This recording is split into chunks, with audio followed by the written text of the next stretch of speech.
Abror aka, nima bu aka? Vashshi chiroyli-ku. Bu Asror aka pul ishlab chiqaradigan kapsula bu. Qanaqasiga? Hozir tushuntirib beraman. Aha.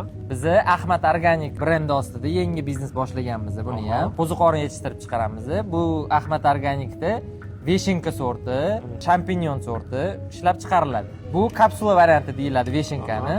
Buni 3-4 xil yo'llari bor buni ham o'stirishni. Kapsula variantida ekkaningizdan keyin shulxaga qo'ziqorinni ekiladi, sterilizatsiya qilinadi.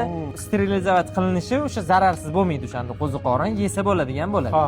Undan keyin mana shunaqa holatda sug'orib turiladi, bu qo'ziqorin chiqaveradi. Qanaqasiga bu pul ishlab chiqaradigan kapsula Bu bo'ladi? mana shu bitta berayotgan hosili 5 martagacha hosil beradi. Aha. Ikkitasi o'zini qoplasa, qolgan 3-4i foyda bo'lib ketadi. Zo'r biznes ekan-ku bu. Biz buni juda ham katta ob'yomda yetishtiryapmiz hozir. Bunaqa ob'yom O'zbekistonda adashmasam yo'q. Buni o'zimiz yetishtirganimizdan keyin Ahmad Organik brendi ostida sotuvga qo'yganmiz. Kafelarga, korzinkaga, makro bilan hozir o'g'irib qo'yamiz. O'tladi, Food Cityda, Qo'yluvda sotuvga qo'yganmiz.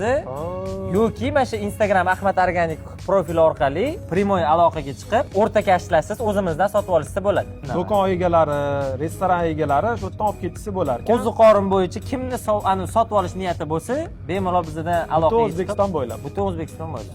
Zo'r. Mabodo telefon qilinglar, mana tayyor mahsulot ekan. Lekin biznesda bunaqa ob'yom yo'q, bunaqa ob'yom. Katta joyda ko'p hosil oladigan qilib boshlaganmiz. Konkretniy biznes bo'libdi-da bu ham. Shunaqa. Kuniga qancha hosil ola olasiz aka? Kuniga mana shu joyimizdan 900 kilo, 1 tonnagacha har kuni hosil ola olamiz.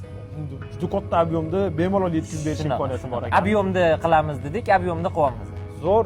Zo'r. Foydalaninglar. Biznesida sizlarga ham yoqqan bo'lsa, albatta videoga like bosib qo'yishingiz esdan chiqarmaydi. Menga o'rgatasiz. O'rgataman.